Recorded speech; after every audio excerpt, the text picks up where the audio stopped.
Hola, bienvenidos a Abrir toda la Biblia. Mi Biblia ya está abierta y quienes quieran puedan abrirla para poder seguirla. Llegamos al capítulo 25 del primer libro de Samuel. El libro donde aparece toda la vida de Samuel, tan interesante, el pedido al Señor de un rey por parte del pueblo, y estamos siguiendo en esta etapa especialmente las andanzas, no está bien decir las andanzas, pero todas las circunstancias de la vida de este rey, nombrado por Dios, pero a pedido del pueblo, y llegando a lo que hemos llamado una caída. Pero tenemos acá en el capítulo 25, no es un relax, pero sí es una parte diferente de la historia, que empieza en un versículo solo, el 25:1, que es muy importante porque nos dice: Samuel murió y fue enterrado en Ramá, donde había vivido. Todo Israel se reunió para hacer duelo por él. Ahí para el versículo 1 vuelve a hablar de David, ¿sí? Recuerdo cuando estaba buscando, en pleno tiempo en que Samuel estaba detrás de Saúl, enseñándole, diciéndole lo que el Señor pedía o decía, y busqué dónde desaparece Samuel, porque en algún momento Samuel volvió a aparecer con respecto a parte de cuando llamó a David, pero con respecto al rey Saúl, y después desaparece hasta este momento en que solamente con casi un versículo entero habla de su muerte. Seguramente su última etapa había sido muy, muy anciano y ya no participó en nada, y fue enterrado en Ramá, y todo Israel se reunió para hacer duelo por él. El querido y extraordinario profeta, cercano al Señor en todo lo que hizo en su vida, desde que chiquito fue llamado a servir en la parte de ayudante de sacerdote de Elí. Muy bien. El resto del versículo 1 dice: después de eso David bajó al desierto de Mahón. Aparentemente seguiríamos con las persecuciones, las escapadas, lo de ir de un lado para el otro. La última más impresionante, cuando en una montaña iba Saúl corriendo a David de un lado, y del otro lado de la montaña iban David y sus hombres escapando. Pero no, acá tenemos un relato diferente, como para relajar la tensión de estas persecuciones. Dice: había en Mahón un hombre muy rico, dueño de 1000 cabras y 3000 ovejas, las cuales se esquilaba en Carmel, donde tenía su hacienda. Se llamaba Nabal y pertenecía a la familia de Caleb, personaje muy importante en la historia hebrea. Hay una indicación que este Carmel no era el Carmelo, mencionado después en lo sucesivo de la historia, otro lugar llamado Carmel. Su esposa Abigail era una mujer bella e inteligente.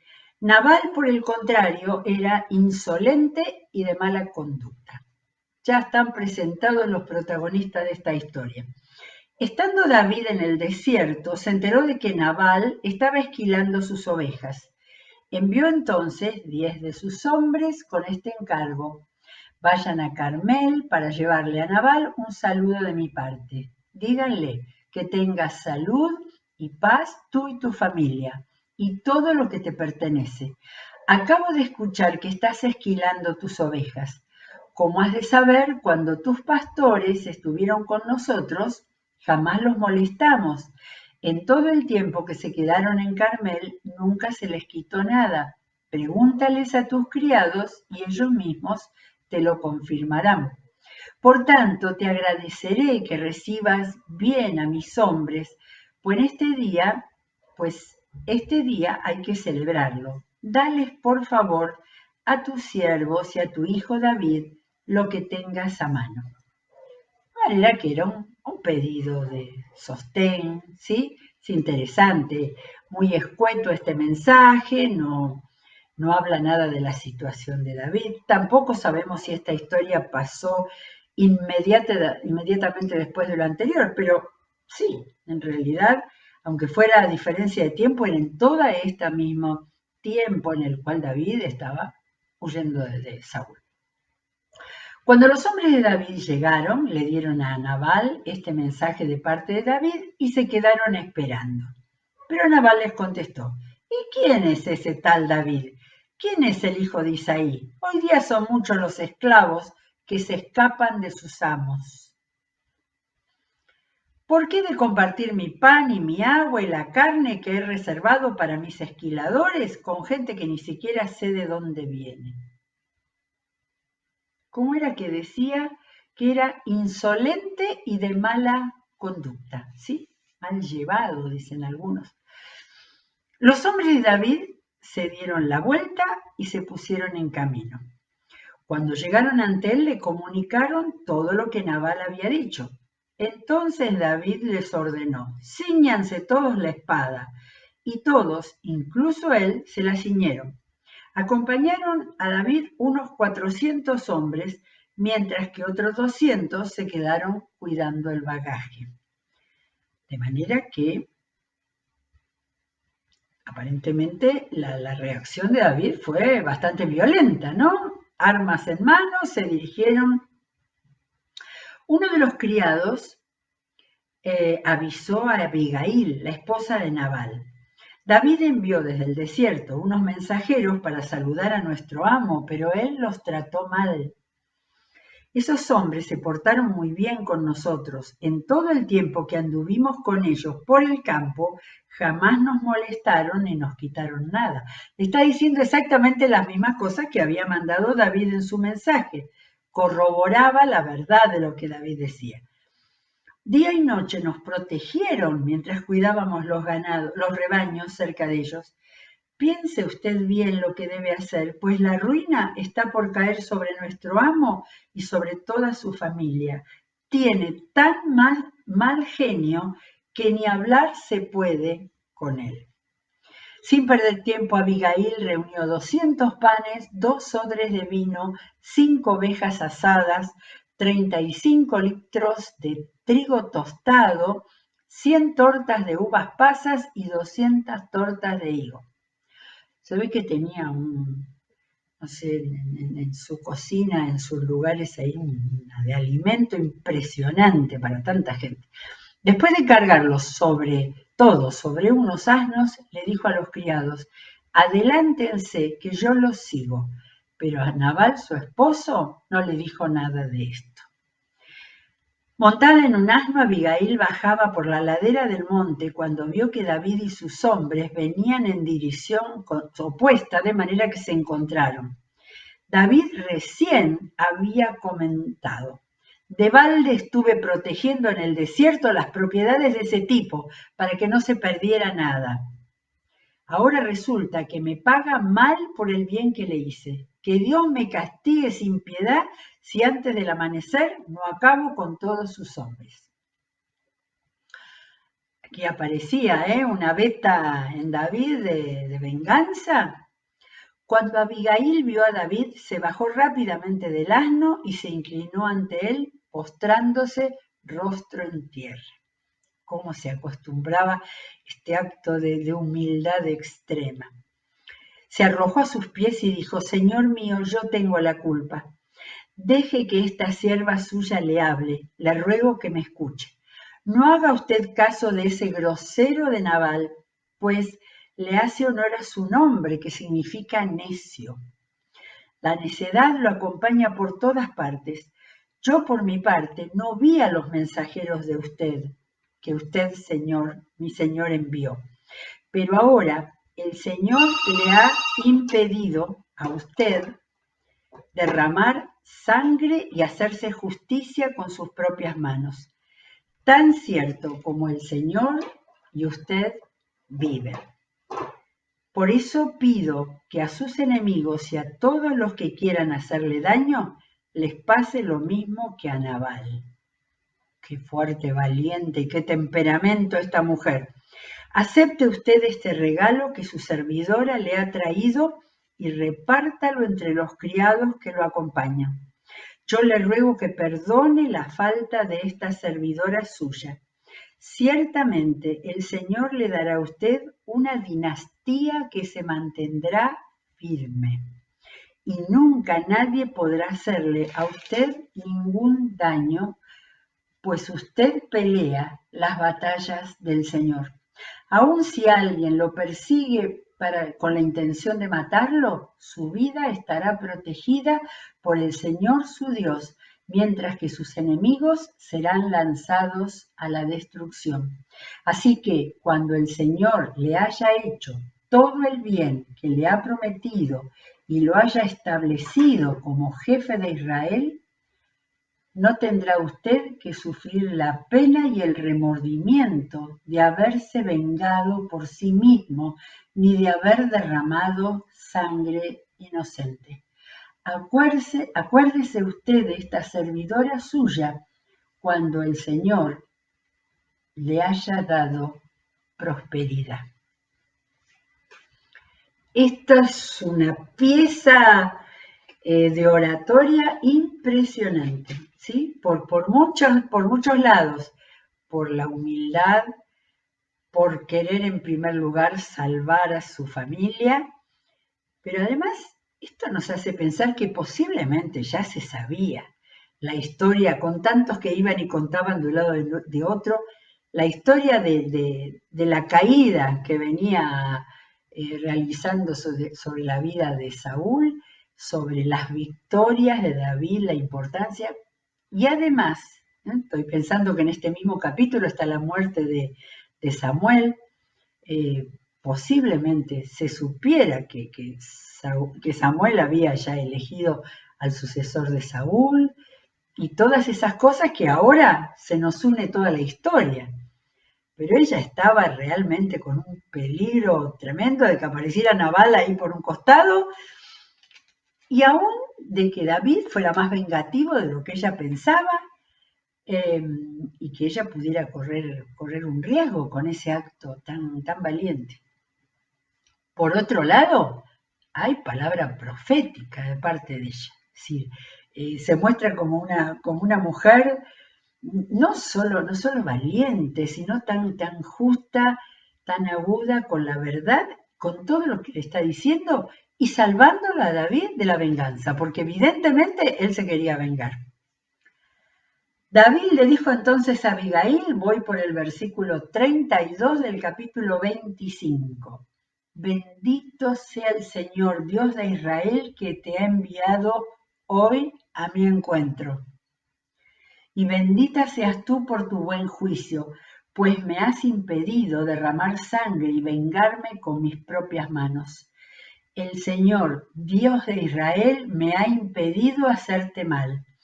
Pero te digo que si no te hubieras dado prisa por venir a un encuentro para mañana, no le habría quedado vivo a Nabal ni uno solo de sus hombres, tan cierto como el Señor vive. De manera que acá encontramos reconocimiento de David de su pecado que estaba a punto de cometer y también reconocimiento de la sabiduría de esta mujer, ¿sí? Una nueva acotación, una nueva mujer del Antiguo Testamento que muestra la calidad, la categoría de las mujeres actuando en los momentos siempre muy importantes. Dicho esto, David aceptó lo que ella le había traído. Vuelve tranquila a tu casa, añadió. Como puedes ver, te he hecho caso, te concedo lo que me has pedido. Cuando Abigail llegó a la casa, Nabal estaba dando un regio banquete. Se encontraba alegre y muy borracho, así que ella no le dijo nada hasta el día siguiente. Interesante, sin estar la señora de la casa, evidentemente siempre estaba todo preparado para un banquete, ¿no? y el estado de Nabal correspondía a todas las características que hasta ahora le habíamos escuchado. Por la mañana, cuando a Nabal ya se le había pasado la borrachera, su esposa le contó lo sucedido. Al oírlo, Nabal sufrió un ataque al corazón y quedó paralizado. ¿Sí? Un comentarista acá en la Biblia dice que debe haber sido un derrame cerebral, una ACV. Unos 10 días después, el Señor hirió a Nabal y así murió. Forma de contar el relato, ¿no es cierto? Una vez que hubiera tenido o un ataque al corazón o una ACV, después de 10 días sin tratamiento, ya sabían, pero acá siempre el Señor es el que hace las acciones. Quien contó esta historia dice, el Señor hirió a Nabal y así murió. Cuando David se enteró de que Nabal había muerto, exclamó, bendito sea el Señor que me ha hecho justicia por la afrenta que recibí de Nabal. El Señor libró a este siervo suyo de hacer mal, pero hizo recaer sobre Nabal su propia maldad. Yo me alegro que se haya arrepentido, porque la verdad que hasta ahora no habíamos visto ninguna acción de él violenta ni vengativa y hasta ahora en todo había actuado bien. Pero tenemos que reconocer que era humano y que había hecho mucho por los hombres de Nabal cuando se habían encontrado, que ella dijo que los había protegido.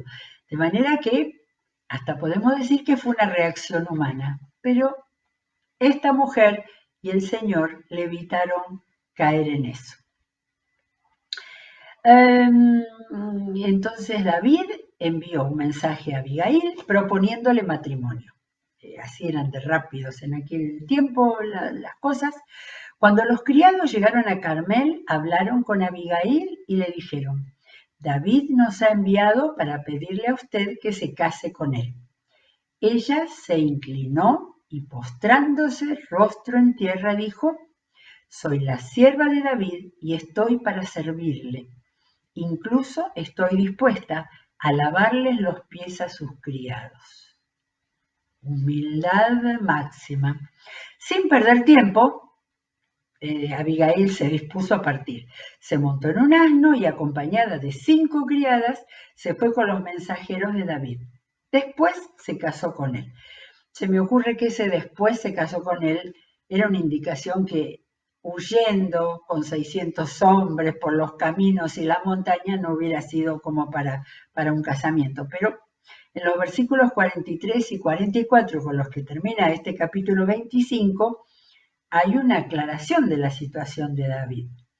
David también se había casado con Ahinoam de Jezreel, no dice cuándo, así que ambas fueron sus esposas, o sea, Ahinoam primero y la señora de Abigail la segunda. Saúl, por su parte, había entregado su hija Mical, esposa de David, a Paltiel, hijo de Lais, oriundo de Galín. De manera que, habiendo huido, tomó a Mical y se la dio a otro sin ningún problema. Van sumando las actitudes todas contrarias a la manera de actuar que tenía el rey Saúl. 26. Volvemos otra vez a los campos. Los habitantes de Sif fueron a Gibeá y le dijeron a Saúl, ¿no sabe el rey que David está escondido en el monte de Jaquilá frente al desierto? Una nueva etapa en los delatores y Saúl. Entonces Saúl se puso en marcha con los 3 batallones de hombres escogidos de Israel y bajó al desierto de Sif en busca de David. Esto había pasado antes, ¿no? Cuando lo encontró en la cueva de Adulam.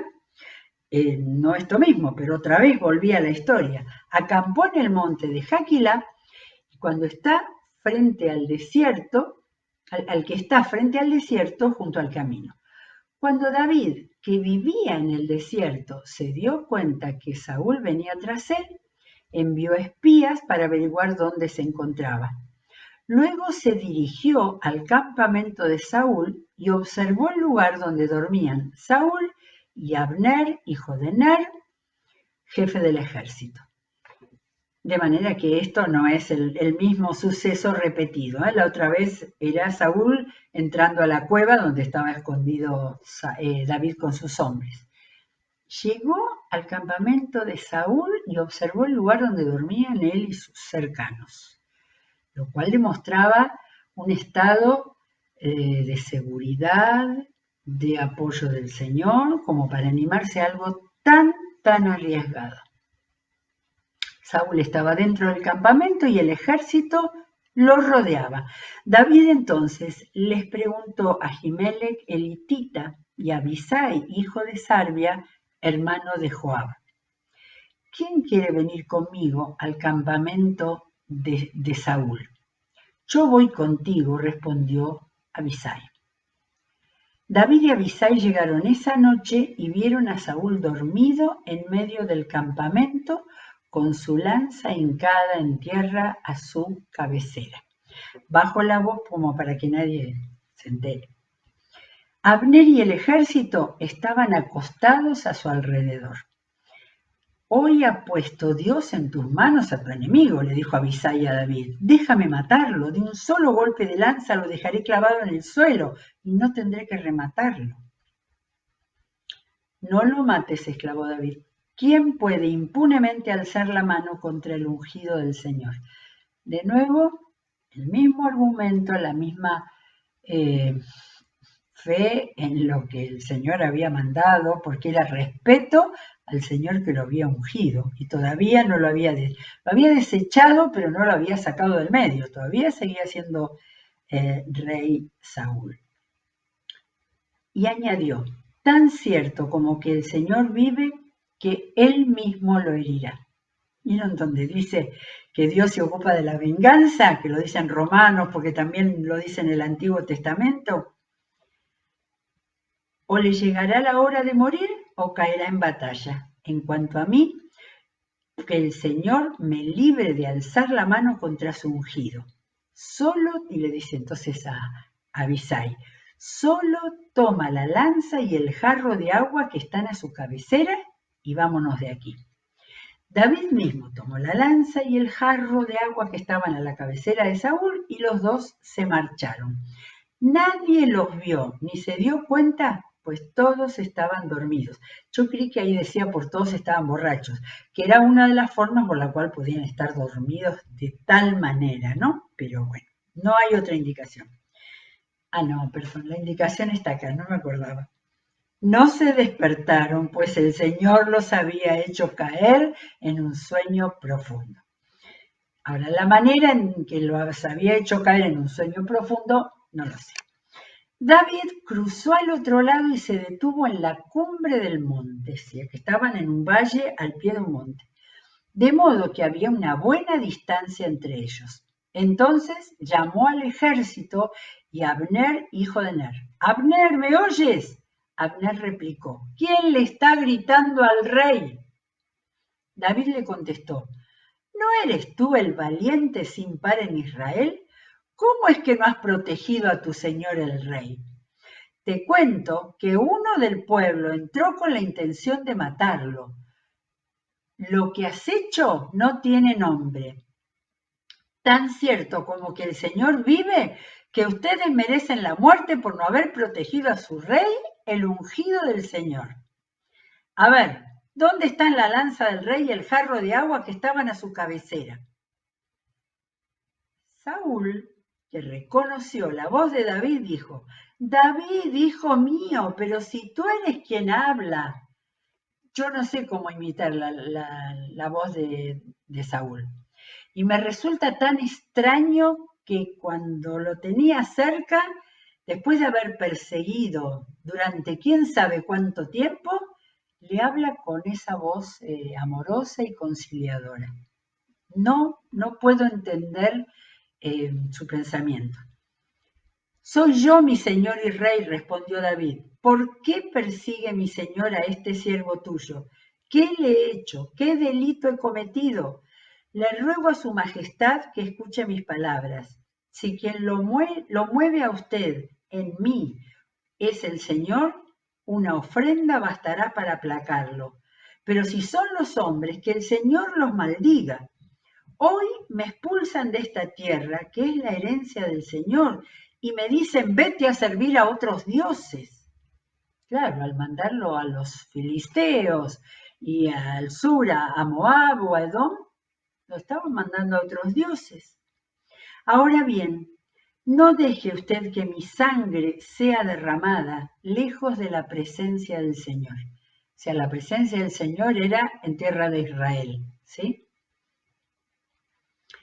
¿Por qué ha salido el rey de Israel en busca de una simple pulga? Vuelve a decir lo de la pulga. Es como si estuviera cazando una perdiz en los montes. Siempre similitudes con animales. Y acá encontramos otra vez la respuesta de Saúl. He pecado, exclamó Saúl. Regresa, David, hijo mío. Ya no voy a hacerte daño. Tú has valorado hoy mi vida. Yo, en cambio, me he portado como un necio. David respondió, Su Majestad, aquí está su lanza. Mande usted a uno de sus criados a recogerla. Que el Señor le pague a cada uno según su rectitud y lealtad. Pues hoy Él lo había puesto a usted en mis manos, pero yo no me atreví a tocar siquiera al ungido del Señor. Sin embargo, así como hoy valoré la vida de usted, quiera el Señor valorar mi propia vida y librarme de toda angustia. Son maravillosos los testimonios de la forma, en el otro caso, en este, que David le habla al rey. ¿Sí? El respeto, pero a la vez la de cosas que le dice. Porque le está diciendo que Dios es el que va a cuidar su vida, le está diciendo que Dios también pague según la rectitud y lealtad, y Saúl no está teniendo ni rectitud ni lealtad a lo que David había sido para él y para su reinado. Acordémonos que gran parte de las victorias de Saúl tuvieron que ver con la acción de David cuando dirigía el ejército. ¿Qué pasa en la cabeza de una persona que no puede reconocer, verse, darse cuenta, sobre todo cuando alguien se lo está diciendo en esta forma, humilde y clara y verdadera, ¿no? Ahora me extraña mucho toda esta forma de Saúl de contestar. Bendito seas, David, hijo mío, respondió Saúl. Tú harás grandes cosas y en todo triunfarás. Pero el final nos muestra cómo sigue la cosa. Luego David siguió su camino y Saúl regresó a su palacio. En ninguno de estos encuentros lo invitó a volver como muestra de perdonarlo, si había algo que perdonar o si había que en todo reconocer de la mala actitud. Saúl volvió a su palacio pretendiendo seguir de la misma vida que estaba llegando, y David siguió su camino. Bueno, estamos a minutos nomás, pero empezamos a leer el 27, nos estamos acercando al final. Con todo, David pensaba, un día de estos voy a morir a manos de Saúl. Lo mejor que puedo hacer es huir a la tierra de los filisteos. ¿Cuántas cosas debe haber pensado David en cuanto a su futuro y en cuanto a dónde ir? No iba a tontas y a locas por cualquier lado, siempre iba a algún lugar, porque él era responsable de 600 hombres, algún lugar donde tuvieran comida, donde pudieran descansar, donde pudieran quedarse de noche, etcétera, etcétera, etcétera. En este momento que lo encontramos en el capítulo 27, dice: lo mejor que puedo hacer es huir a la tierra de los filisteos. Así Saúl se cansará de buscarme por el territorio de Israel y podré escapar de sus manos. Y vamos a quedar, leímos 27:1 nada más. Vamos a quedarnos aquí porque acá empieza otra parte interesante de la historia de David. Él le había dicho a Saúl que Saúl lo que estaba haciendo era tirarlo, correrlo a la tierra de otros dioses. Y él le pertenecía al Señor Jehová de los ejércitos. Pero acá, en este momento, pensando que ya después de esos encontronazos y que nada había cambiado en Saúl, tenía que buscar seguridad, ¿sí?